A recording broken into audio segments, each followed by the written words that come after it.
Hello friends, welcome to Kuldeep education point. तो friends, ये हमारे प्राचीन इतिहास की क्लास 32 है और आज इसमें जो हमारा टॉपिक चल रहा है बौद्ध धर्म। तो बौद्ध धर्म का ये हमारा पार्ट डी है, ये हमारा फोर्थ पार्ट है। इससे पहले हमने बौद्ध धर्म के 3 पार्ट अपने कंप्लीट किए हैं। तो आज इस पार्ट में हम बौद्ध धर्म के जो साहित्य हैं और जो बुक्स हैं और जो स्तूप का वर्णन के बारे में पढ़ेंगे। तो बौद्ध धर्म की जो शिक्षाएं हैं या महात्मा बुद्ध के जो उपदेश हैं उनके लिए एक सबसे प्राचीन बौद्ध धर्म का सबसे प्राचीन ग्रंथ की रचना हुई थी, जिसे हम त्रिपिटक कहते हैं। और इस त्रिपिटक में आपके 3 पिटक हैं, इसलिए इसे त्रिपिटक भी कहा जाता है। त्रिपिटक शब्द का जो सबसे पहले प्रयोग किया था वो किया था आपका रिज डेविस डस ने। रिज डेविस डस ने सर्वप्रथम त्रिपिटक शब्द का प्रयोग किया था। इस त्रिपिटक में जो आपके 3 पिटक हैं उनमें जो सबसे पहला है वो है आपका सुत्त पिटक।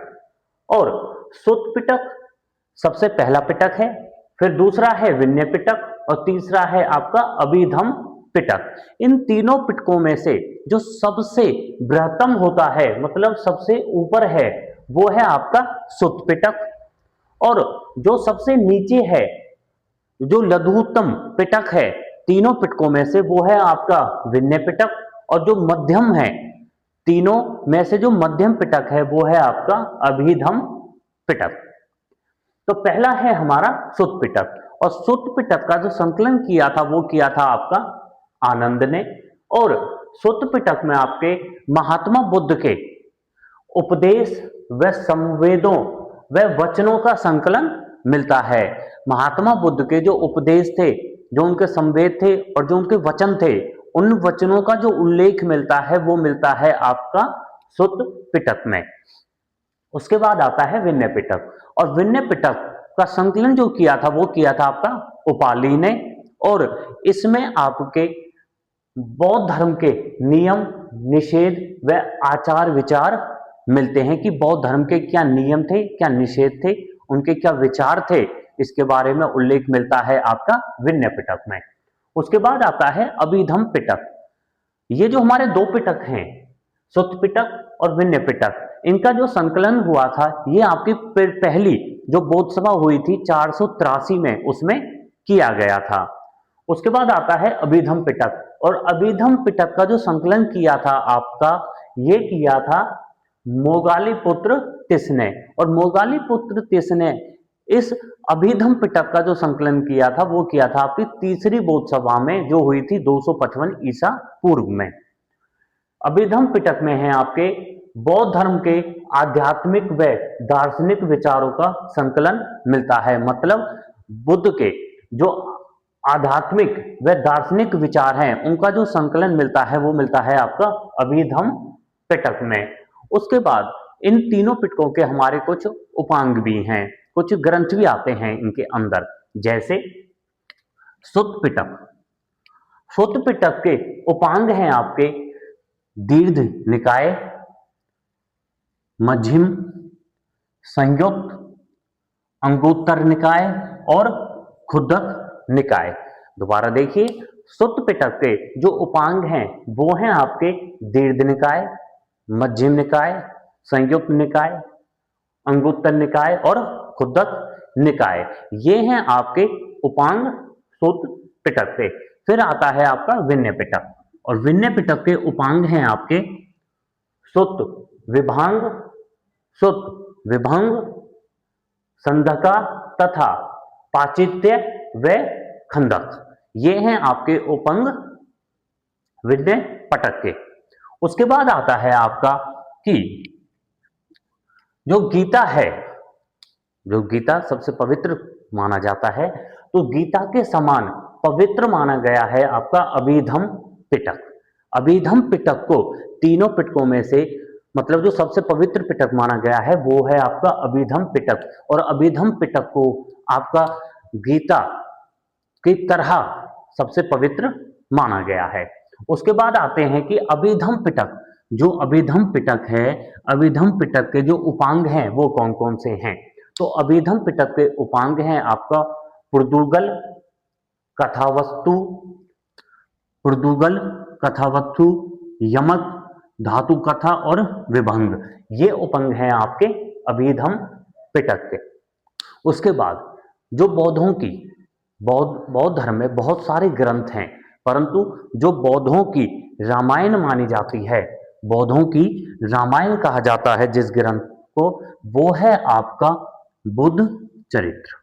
बुद्ध चरित्र, ये बुद्ध चरित्र आपकी अश्वघोष ने लिखी थी। बुद्ध चरित्र हमारी अश्वघोष ने लिखी थी और इसे अश्वघोष की कीर्ति स्तंभ भी कहा जाता है। कीर्ति स्तंभ ऑफ अश्वघोष किसे कहा जाता है? बुद्ध चरित्र को। और बुद्ध चरित्र को ही बौद्धों की रामायण भी कहा जाता है। उसके बाद आता है कि श्रीलंका। मैंने आपको बताया था कि बौद्ध धर्म के प्रचार के लिए अशोक ने अपने पुत्र व पुत्री महेंद्र व संघमित्रा को श्रीलंका भेजा था बौद्ध धर्म के प्रचार के लिए। तो श्रीलंका का जो इतिहास मिलता है वो आपका दीपवंश बौद्ध साहित्य में मिलता है। दीपवंश ग्रंथ में श्रीलंका का इतिहास मिलता है कि किस तरीके से श्रीलंका में बौद्ध धर्म का प्रचार हुआ था और किस तरीके से श्रीलंका में बौद्ध धर्म विस्तृत हुआ था। उसके बाद आता है कि मगध नरेश, जो मगधों का, मगध में जो आपके वंश थे, हर्यंक, नंदवंश, शिशुनाग वंश, इनके जो नरेश थे, इन नरेशों की जो सूची मिलती है वो आपकी महावंश बौद्ध साहित्य में मिलती है। उसके बाद आते हैं गुप्त सम्राटों का वर्णन।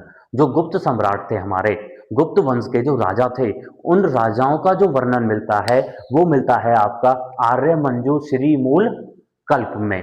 आर्य मंजू श्री मूल कल्प में आपके गुप्त नरेश या गुप्त सम्राटों का वर्णन मिलता है। और मगध नरेशों की सूची मिलती है आपकी महावंश में। उसके बाद आता है कि सबसे पहले जो मानव की प्रतिभा के रूप में पूजा होनी शुरू हुई थी, मतलब वो हुई थी आपकी बुद्ध की। और मूर्ति पूजा की पहले हमने पढ़ा था, जैसे आपका इंडस वैली सिविलाइजेशन पढ़ा था, वैदिक सभ्यता पढ़ा था, इनमें आपकी मूर्ति पूजा का प्रचलन नहीं था इतना। परंतु जो मूर्ति पूजा की नींव रखी थी वो नींव रखी थी आपकी बौद्ध धर्म में। नींव रखी थी आपकी बौद्ध धर्म में, जब महात्मा बुद्ध को लोग पूजना शुरू किए थे उनकी मूर्ति बना के। उसके बाद आता है हमारा कि सबसे पहले जो खड़ी प्रतिमा बनी थी, मतलब महात्मा बुद्ध की जो खड़ी प्रतिमा बनी थी वो बनी थी आपकी कुषाण वंश में, कुषाण काल में। उसके बाद आता है कि बौद्ध धर्म जो तिब्बत में इतना फेमस हुआ था, बौद्ध धर्म जो तिब्बत में फेमस हुआ था, उसके कारण क्या थे? तो उसके कारण थे आपके विक्रमशिला विश्वविद्यालय, नालंदा विश्वविद्यालय और जगदल विश्वविद्यालय। इन विद्यालयों में आपके बौद्ध धर्म की शिक्षा दी जाती थी और बौद्ध धर्म इसी वजह से ज्यादा आपका तिब्बत में फेमस हुआ था। उसके बाद आता है कि बौद्ध धर्म में गुफाएं होती हैं। जब हम अपने वंश पढ़ेंगे तो उन वंशों में राजाओं या शासकों के द्वारा कुछ गुफाएं बनाई गई थी बौद्ध धर्म जैन धर्म से संबंधित। तो वहां पे हम जो गुफाओं का संबंधित रहेगी वहां पे भी हम देखेंगे। तो आपकी बौद्ध धर्म में दो प्रकार की गुफाएं, मतलब गुफाएं होती थी, उन्हें दो प्रकार से विभाजित किया गया था। एक था आपका चैतन्य, दूसरा है आपका विहार। जो चैत्य गुफा हैं, इन चैत्य गुफा में पूजा स्थल होते थे, मतलब इन गुफाओं में बौद्ध धर्म से संबंधित पूजा की जाती थी या पूजा के स्थल होते थे आपकी चैत्य गुफाओं में। फिर आता है विहार गुफाएं। तो विहार गुफाओं में आपकी बौद्ध धर्म के जो भिक्षु थे उनके रहने के स्थान थे, उनका निवास स्थान होता था आपका विहार। अगर पूछ लिया जाए कि विहार क्या होता था, तो विहार आपका बौद्ध जो भिक्षु होते थे उनका निवास स्थान होता था। और चैत्य गुफा होती थी आपकी पूजा स्थल, जहां पे पूजा की जाती थी।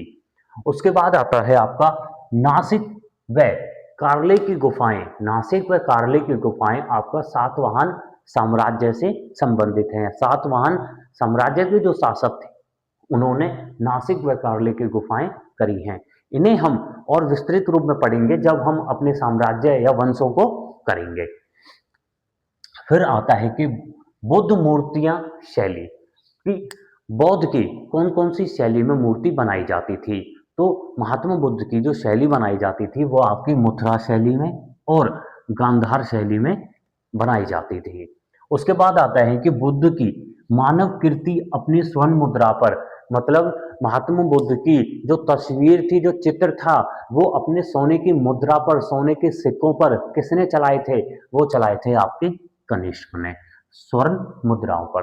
भारत में सबसे पहले स्वर्ण मुद्रा चलाई थी आपकी इंडो ग्रीक ने, और सबसे ज्यादा सर्वप्रथम चलाई इंडो ग्रीक ने, और सबसे ज्यादा आपकी चलाई थी गुप्त वंश ने, और सबसे शुद्ध जो सोने के सिक्के चलाए थे वो चलाए थे आपके कनिष्क ने। कुषाण वंश के राजा, कुषाण वंश के सबसे प्रतापी राजा था कनिष्क, और कनिष्क ने सबसे शुद्ध सोने के सिक्के चलाए थे, और उन सिक्कों पर महात्मा बुद्ध की मानव कीर्ति, उन पर चित्र करवाया था।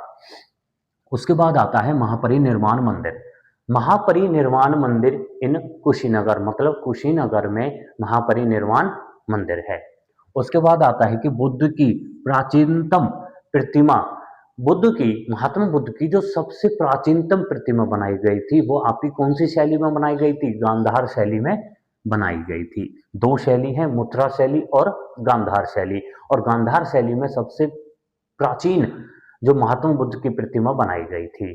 उसके बाद आता है कि दांत का मंदिर। दांत का मंदिर आपका कहाँ पे है? तो यह है आपका श्रीलंका में।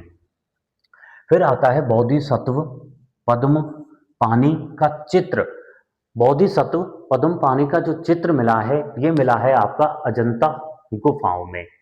फिर आता है कि महात्मा बुद्ध ने जो अपना पहला उपदेश दिया था, ये दिया था आपका सारनाथ में, और सारनाथ में भी उन्होंने ये उपदेश दिया था धमेक स्तूप में। तो ये कहा जाता है कि धमेक स्तूप सारनाथ में है जहां पे उन्होंने अपना पहला उपदेश दिया था, और धमेक स्तूप को ही seat of the holy Buddha भी कहा जाता है। Seat of the holy Buddha कहा जाता है आपका धमेक स्तूप में, जो आपका सारनाथ में है, जहां पे महात्मा बुद्ध ने पहला अपना उपदेश दिया था। उसके बाद आता है बोरोबुदुर। बोरोबुदुर बौद्ध स्तूप। बोरोबुदुर बौद्ध स्तूप है आपका जावा में, और जावा है आपका इंडोनेशिया में। उसके बाद आता है कि भारत का सबसे बड़ा स्तूप है आपका सांची का स्तूप। भारत का सबसे बड़ा स्तूप है आपका सांची का स्तूप।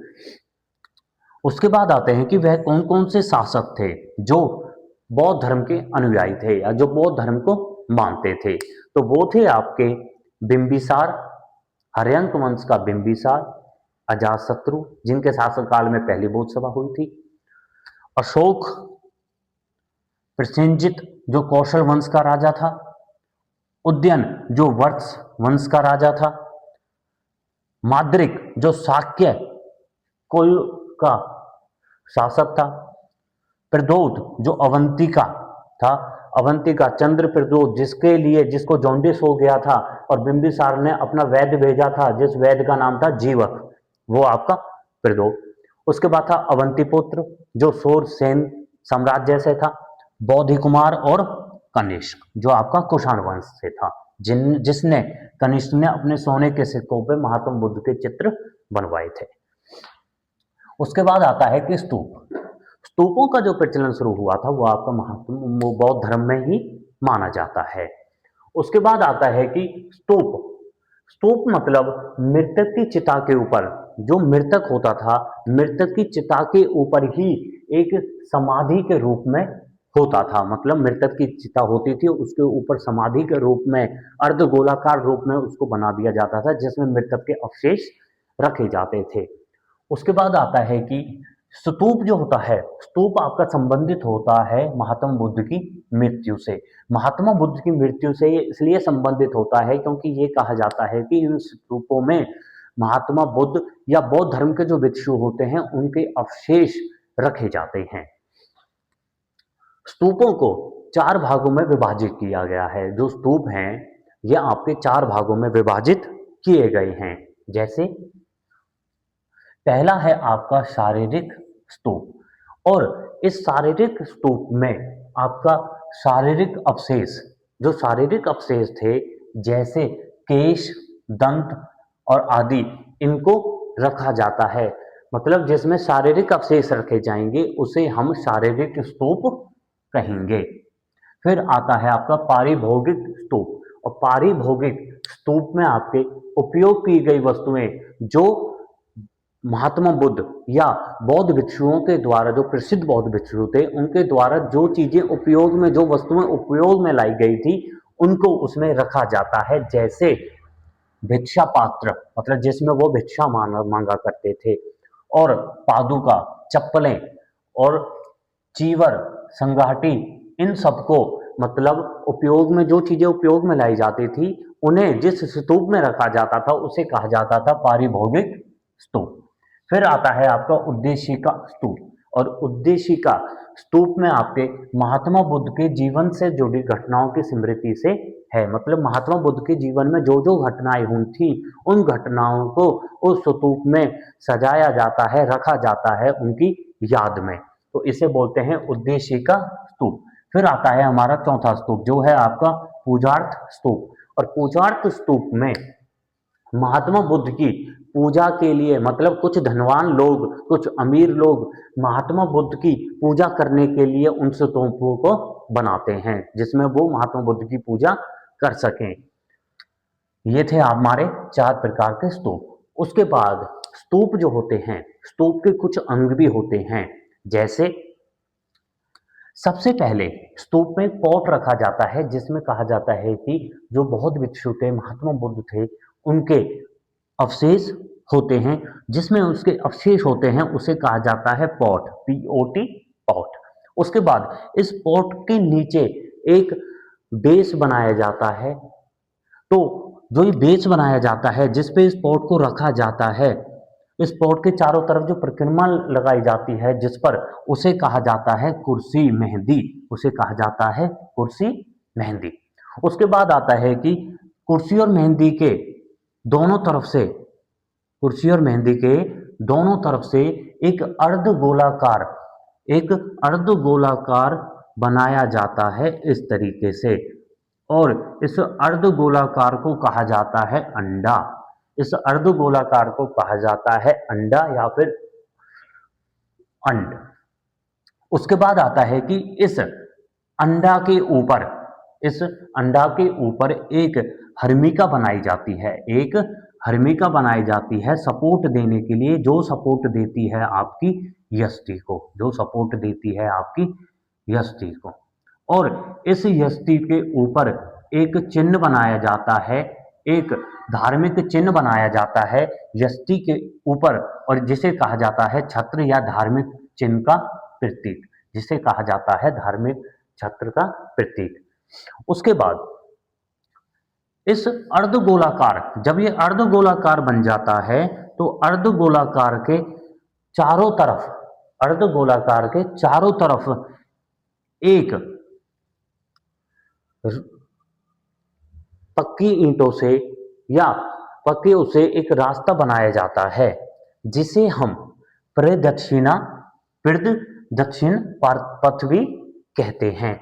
और इसको जो हम बनाते हैं, इसकी सुरक्षा के लिए, इसकी सुरक्षा के लिए वेदिका रेलिंग लगाई जाती है, वेदिका रेलिंग लगाई जाती है। उसके बाद और जो बीच में जहां से परिक्रमा दी जाती है उसको कहते हैं परादक्षिणा पाथ, उसको कहते हैं परादक्षिणा पाथ। उसके बाद परादक्षिणा पाथ से सीढ़ियां जाती हैं, परादक्षिणा पाथ से सीढ़ियां जाती हैं, यहां से परादक्षिणा पाथ से सीढ़ियां जा रही हैं, और ये सीढ़ियां जाती हैं आपकी ऊपर, किस पे, मेहंदी पे, किस पे, कुर्सी पे, मेहंदी पे, और इसमें आपकी सीढ़ियां पहुंच जाती हैं यहाँ पे, जिससे लोग इसकी परिक्रमा करते हैं, जिससे लोग इसकी परिक्रमा करते हैं। और इसके चारों दिशाओं में जब ये परिदक्षिणा, और परिदक्षिणा को सुरक्षित करने के लिए जो वेदिका रेलिंग लगाई जाती है, इस रेलिंग पर चारों दिशाओं में, इस रेलिंग पर चारों दिशाओं में द्वार होते हैं, और इन द्वारों को कहा जाता है तोराना, इन द्वारों को कहा जाता है तोराना। और ये चारों दिशाओं में ये द्वार होते हैं। जो ये सीढ़ियां होती थी जो आपकी प्रदक्षिणा पथ से मेहंदी कुर्सी की तरफ जाती थी जहां पे आपका परिक्रमा दी जाती थी, इन सीढ़ियों को कहा जाता है सोपान। इन सीढ़ियों को कहा जाता है सोपान। तो ये था स्तूप, जो स्तूप बनाए जाते थे जिसमें बौद्ध भिक्षुओं के अवशेष रखे जाते थे। उन बौद्ध भिक्षुओं के अवशेषों का जो स्तूप थे उन स्तूपों के अंग हैं, इनसे आपके क्वेश्चन पूछे जाते हैं। तो फ्रेंड्स, ये थी हमारी बौद्ध धर्म की क्लास 32, जिसमें आज हमने बौद्ध धर्म का पार्ट 4 कंप्लीट किया है। हमारी बौद्ध धर्म में एक पार्ट और रहता है जिसके बाद हमारा बौद्ध धर्म समाप्त हो जाएगा। Thank you.